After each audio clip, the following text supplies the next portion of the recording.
Hello my dear students, एक बार फिर से आपका स्वागत करूंगा और आज आपके लिए लेकर आए हैं क्लास 12 की सोशियोलॉजी बुक से चैप्टर नंबर 5 और इस बुक का नाम है इंडियन सोसाइटी। चैप्टर का नाम है patterns of social inequality and exclusion. इससे पहले ये वीडियो आपको दी गई थी, लेकिन ये उससे कहीं ज़्यादा बिगर और कहीं ज़्यादा एक्स्ट्रा क्वेश्चंस के साथ है। मे बी आपके लिए बहुत हेल्पफुल होंगे। और यहाँ पर इस वीडियो को स्टार्ट करने से पहले ये भी कहूँगा कि आप इस वीडियो के डिस्क्रिप्शन बॉक्स को जरूर देखिए या फिर मेरे चैनल की प्लेलिस्ट सेक्शन को विजिट कीजिए, वहाँ पर और भी सब्जेक्ट्स की आपको वीडियो मिलेंगी। तो फर्स्ट क्वेश्चन यहाँ पर है, with in the caste system what dictates the occupational opportunities. Caste system को अगर देखें तो क्या चीज़ ऐसी है जिससे आपको अपॉर्चुनिटीज़, और वो भी कौन सी ऑक्यूपेशनल अपॉर्चुनिटीज़ आपको देखने में मिलेंगी। तो कास्ट सिस्टम में ऐसी क्या चीज़ है, वो सोशल स्टेटस होता है या पॉलिटिकल पोजीशन है, बर्थ है या हायर कास्ट है। तो यहाँ पर राइट आंसर क्या होगा। सो कास्ट सिस्टम में जो सबसे ज़्यादा इंपॉर्टेंट चीज़ होती है वो होता है आपका जन्म कहाँ पर हुआ है, बर्थ जो है, बर्थ से। क्योंकि पहले के टाइम में क्या होता था, ऐसे होता था जैसे डॉक्टर का बेटा डॉक्टर, नो डाउट आज भी है, लेकिन बाकी कुछ प्रोफेशंस ऐसे हैं जहाँ पर आज की डेट में ऐसा नहीं होता। अगर आपके पेरेंट्स जो हैं वो शॉप चलाते हैं, बट वो नहीं चाहेंगे कि आप आगे शॉप ऐसी शो सेम काम करो, बट आप चाहेंगे कुछ और कर लिया जाए, तो ज़्यादा बेटर है अपने बच्चों को और बोल दिया जाए करने के लिए। क्वेश्चन 2 देखिए यहाँ पर, लेकिन ये एक एग्जाम्पल भी है कि एक दलित इज़ लाइकली टू बी, जैसे पहले होता था एक दलित जो है यानी लो कास्ट के जो उनको कन्फाइन किया जाता था टू ट्रेडिशनल ऑक्यूपेशन, जैसे कि एग्रीकल्चर लेबर हो गए या फिर क्लीनिंग का काम हो गया या फिर लेदर वर्क हो गया। तो उनको ये काम पहले से फिक्स, अभी हाँ तुम लोगों ने यही काम करना है। बट आज की डेट में सोसाइटी बहुत चेंज हो चुकी है, सब कुछ बदलता जा रहा है।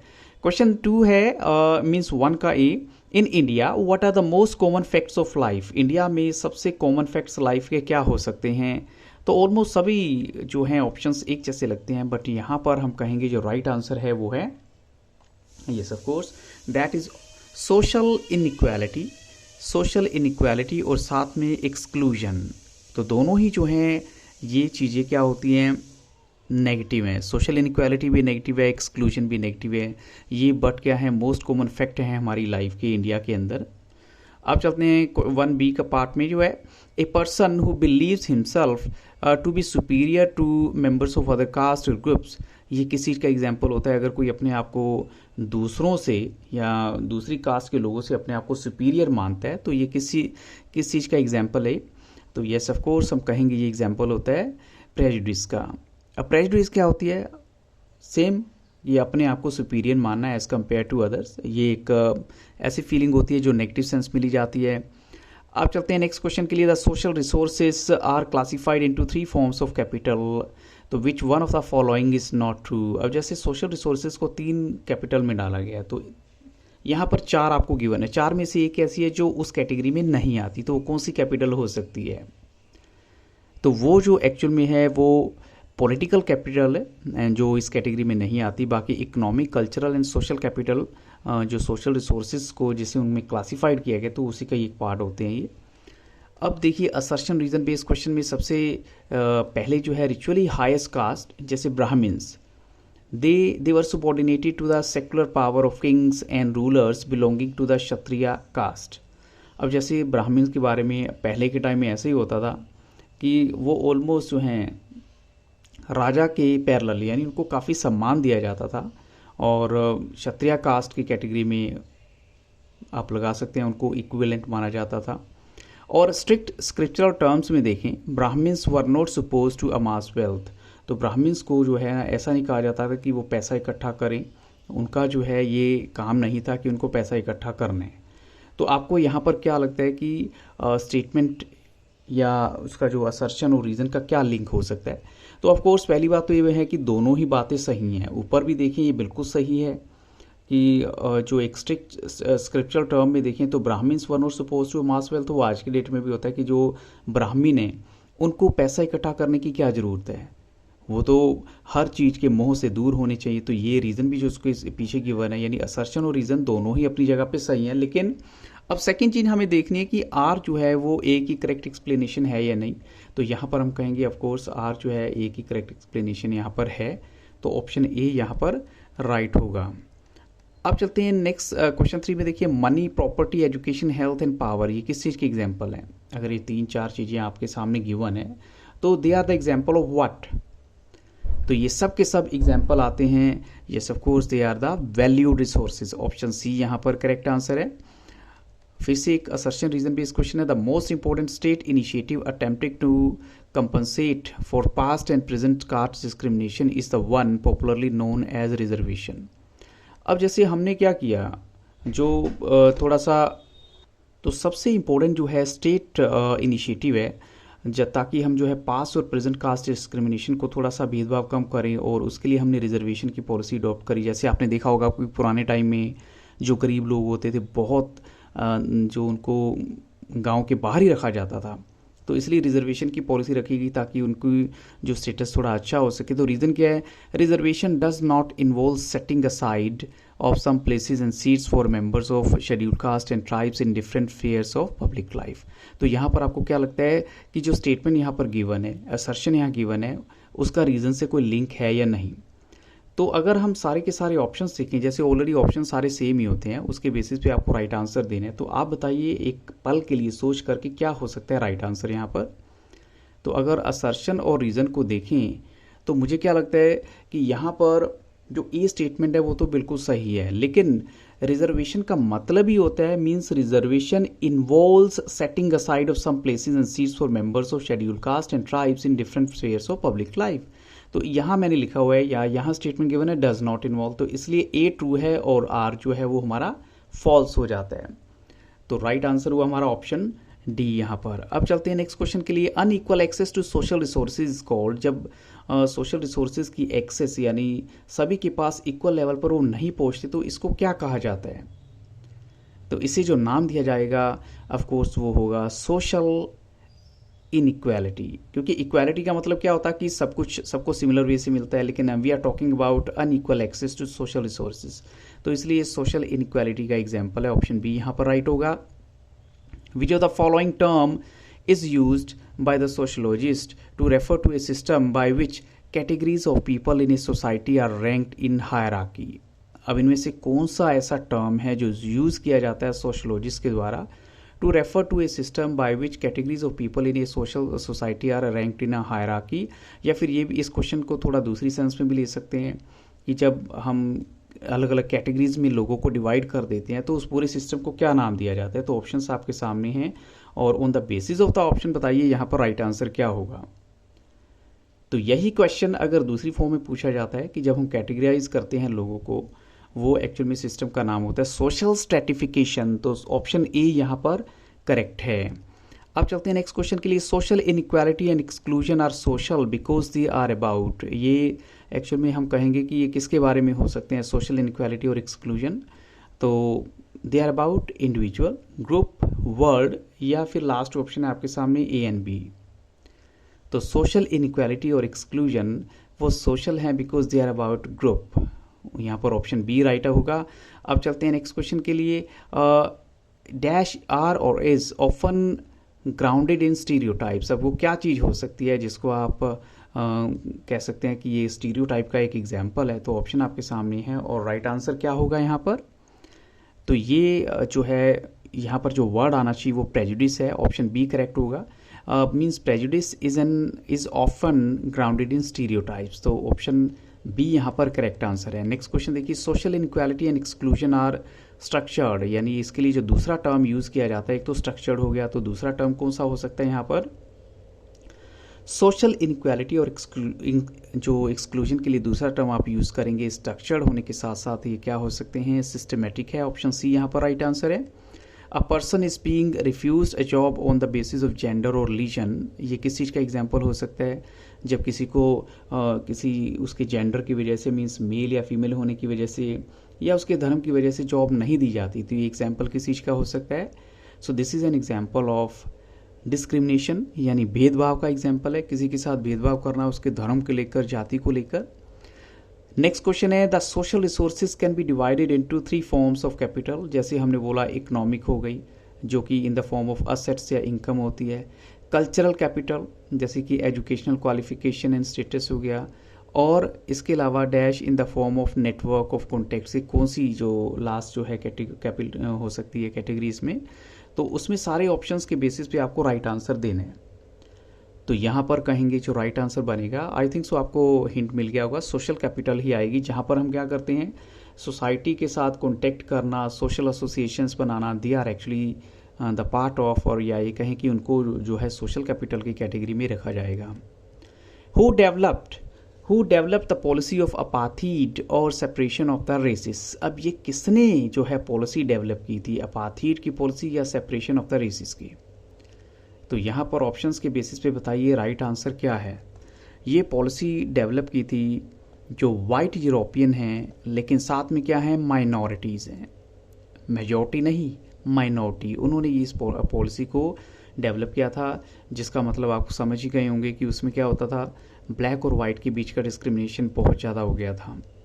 So which one of the following is not one of the main dimensions of untouchability. यानी 4 में से एक ऐसा है जो अनटचेबिलिटी के डायमेंशन की कैटेगरी में नहीं आता। वो क्या हो सकता है, एक्सक्लूजन, एक्सप्लोजन, या ह्यूमिलिएशन, सबऑर्डिनेशन, या एक्सप्लॉयटेशन।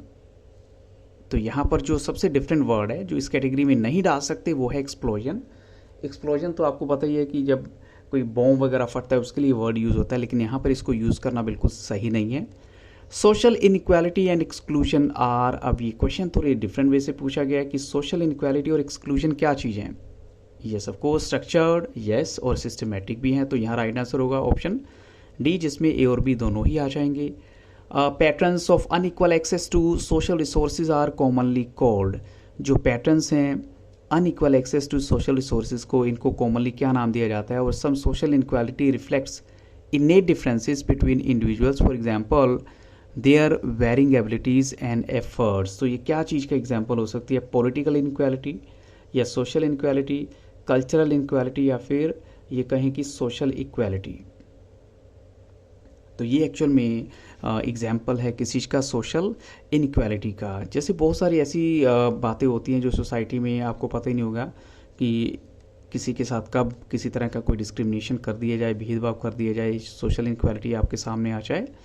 द को existence of diverse groups is called, यानी जो को एग्जिस्टेंस जब अलग अलग ग्रुप एक साथ होते हैं, रहते हैं मिलजुल के, तो उसको क्या नाम दिया जाता है? तो ऑप्शंस के बेसिस पे बताइए राइट आंसर क्या होगा।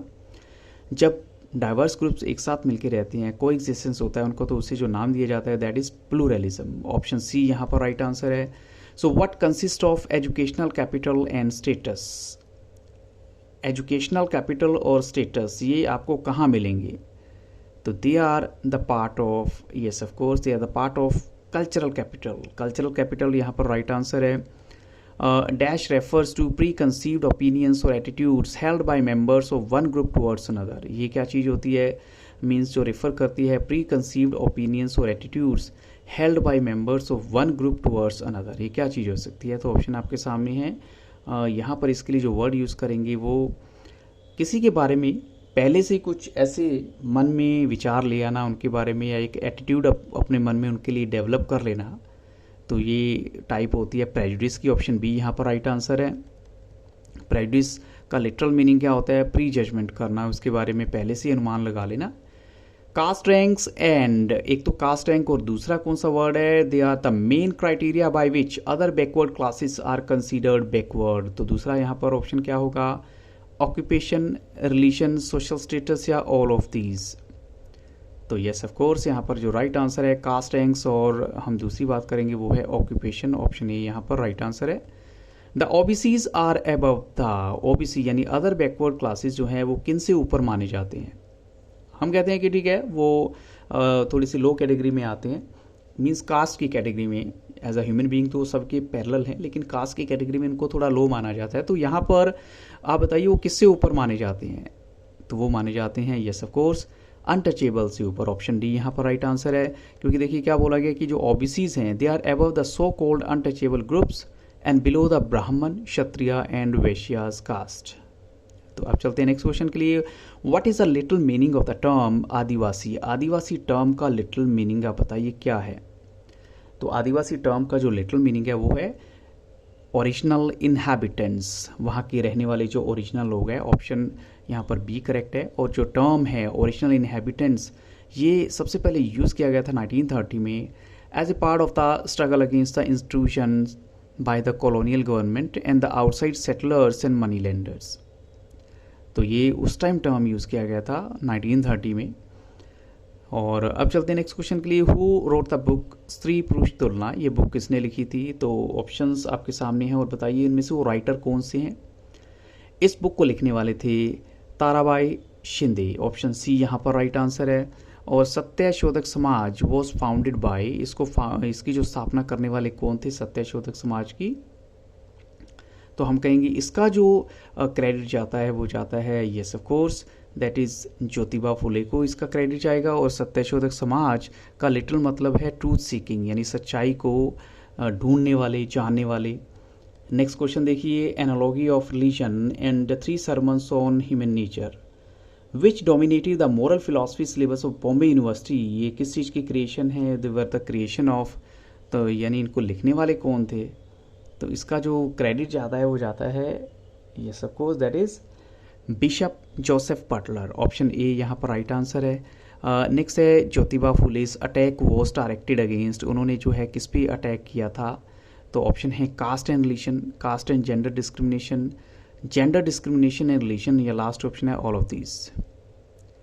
तो उनका जो मेन अटैक था वो था कास्ट के ऊपर और साथ में जेंडर डिस्क्रिमिनेशन के ऊपर। तो जेंडर डिस्क्रिमिनेशन को लेकर भी उनका जो एटीट्यूड है काफ़ी रूड था, ऐसा उनको लगता था कि नहीं होना चाहिए।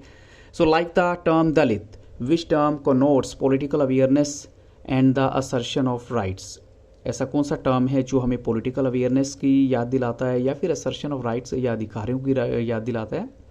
आदिवासी, इलिटरेट, रिलीजन या रिहैबिलिटेशन। तो यहाँ पर जो टर्म यूज़ किया जाएगा that is Adivasi, option A correct answer है। The project Polavaram dam on the river Godavari, अब ये जगह बताइए कौन सी है? Will displace hundreds of thousands of Adivasis. सो ये कौन सी जगह है? तो ऑप्शंस आपके सामने हैं और राइट आंसर बताइए। तो यस ऑफ कोर्स ये जगह जो है, प्लेस एक्चुअल में हम बोलेंगे वो कर्नाटका नहीं बट आंध्र प्रदेश है, ऑप्शन बी करेक्ट आंसर है। So there are 2 common features of the public perception of disability world wide. अब 2 परसेप्शंस माने गए हैं डिसेबिलिटी को लेकर वर्ल्ड वाइड। अगर वन जो है वो है ए बायोलॉजिकल इवेंट की, ठीक है, जो भी हुआ उसमें किसी इंसान का दोष नहीं है, एक बायोलॉजिकल इवेंट है। लेकिन दूसरा क्या हो सकता है? तो the disabled person is seen as a problem, the disabled person is seen as a needy person, the disabled person is seen as a victim, और the disabled person is seen as a challenge. तो यहाँ पर right answer क्या है? यहाँ right answer है option C, the disabled person is seen as a victim. अब चलते हैं नेक्स्ट क्वेश्चन के लिए। People do not face discrimination and exclusion on the basis of, लोग जो हैं डिस्क्रिमिनेशन या एक्सक्लूजन फेस नहीं करते हैं on the basis of caste, class, gender, या लास्ट ऑप्शन है फैमिली सिस्टम। तो इट्स वेरी इजी, क्योंकि फैमिली सिस्टम के बेसिस पे तो कोई जेंडर डिस्क्रिमिनेशन नहीं होता, एक्सक्लूजन नहीं होता। तो थोड़ा सा हम कहेंगे कि हाँ भेदभाव जो है वो फैमिली सिस्टम में नहीं है, ऑप्शन डी यहाँ पर राइट आंसर है। Because of their religion, caste, gender, ethnicity, language and disability, ये वो रीज़न है जिसकी वजह से डिस्क्रिमिनेशन या एक्सक्लूजन उनको फेस करना पड़ता है, but not because of family system. अब यहाँ पर है कि if hard labour were really such a good thing, तो जो रिच के रिच लोग हैं वो इसको सच अपने पास ही रख लेते भी और उनको करने ही ना देते। तो if statement is true about this proverb, तो इस स्टेटमेंट को लेकर कौन सी जो प्रोवर्ब जो है या इस प्रोवर्ब को लेकर कौन सी जो है बात सही है? तो देखिए यहाँ ऑप्शन आपके सामने गिवन है और राइट आंसर बताइए क्या हो सकता है। तो ये एक्चुअल में किस बारे में बात करती है? ये स्टेटमेंट बात करती है, talks about the shrewd nature of the rich people, कि रिच पीपल जो है ना वो उनका जो नेचर है या उनका जो सोच है वो बहुत ख़राब है। मीन्स वो हर चीज़ अच्छी चीज़ अपने पास रखना चाहते हैं।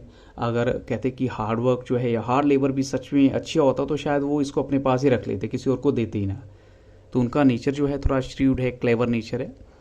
The caste system is justified in terms of opposition of, जो कास्ट सिस्टम है उसको जस्टिफाइड किया गया in terms of opposition of. तो ऑप्शन आपके सामने है और इसके बेसिस पे राइट आंसर आपने बताना है। तो यस ऑफ कोर्स हम कहेंगे जो कास्ट सिस्टम की जस्टिफिकेशन हुई है इन टर्म्स ऑफ ऑपोजिशन, वो एक तो प्योरिटी है और दूसरा है yes of course pollution, option A right answer है। So which of the followings is true about discrimination, इनमें से डिस्क्रिमिनेशन को लेकर कौन सी बात बिल्कुल सही है? तो डिस्क्रिमिनेशन को लेकर हम कह सकते हैं जो बात बिल्कुल ओके है, बिल्कुल सही है, वो क्या है, डिस्क्रिमिनेशन जो है एक्चुअली में एक एक्शन है, ये रेसिज्म नहीं है, दिस इज़ एन एक्शन। तो ऑप्शन बी यहाँ पर राइट आंसर है। और अब चलते हैं नेक्स्ट क्वेश्चन के लिए। The sociological perspective on race, जो सोशोलॉजिकल पर्सपेक्टिव है रेस पर, वो किससे शुरू होता है? Begins with the assumption that races are based on easily classified differences, या considers race a social construct not an absolute, और कंसीडर्स रेस वेरी इंपॉर्टेंट, और बोथ ए एंड बी। तो यहाँ पर इसके लिए जो राइट आंसर है वो क्या है? तो यहाँ पर जो राइट आंसर है वो है considers race a social construct and not an absolute. तो ऑप्शंस तो ऐसे लगता है कि सारे के सारे सिमिलर हैं, बट आंसर यहाँ पर ऑप्शन बी है। तो ये कुछ इंपॉर्टेंट क्वेश्चन थे जो आपके लिए मैंने डिस्कस किए हैं, लेकिन इसके अलावा एक और असर्शन रीजन बेस्ड क्वेश्चन आपके साथ डिस्कस करने वाला हूँ। वो क्या है? India like most societies has been marked by acute practices of social discrimination and exclusion. तो ऑफ कोर्स इस बात में कोई डाउट नहीं है कि इंडिया में ऐसी आपको चीज़ें देखने में मिलेंगी जिसमें सोशल डिस्क्रिमिनेशन भी होगा, एक्सक्लूजन भी होगा। तो रीज़न क्या है? At different periods of history protest movements against caste, gender and religious discrimination ये आपको देखने में मिलेंगे कि हमेशा ऐसा हुआ है, आंदोलन भी हुए हैं इसके लिए। तो यहाँ पर हम कहेंगे दोनों ही स्टेटमेंट सही हैं, इस बात में कोई शक नहीं है कि चाहे हम असर्शन की बात करें या रीज़न की बात करें, तो ऑफ कोर्स दोनों ही करेक्ट हैं। और साथ में आर जो है यानी रीज़न, उसकी करेक्ट एक्सप्लेनेशन भी है। तो यानी जो है बोथ ऑप्शन ए यहाँ पर राइट होगा, both A and R are true and R is the correct explanation of A. So I hope so ये वीडियो आपके लिए हेल्पफुल होगा। और किसी भी तरह का आपका कोई कमेंट है तो आप कमेंट सेक्शन में जाके, या अपना कोई ओपिनियन है कमेंट सेक्शन में जाकर ज़रूर बताइएगा। So thank you very much and have very nice day.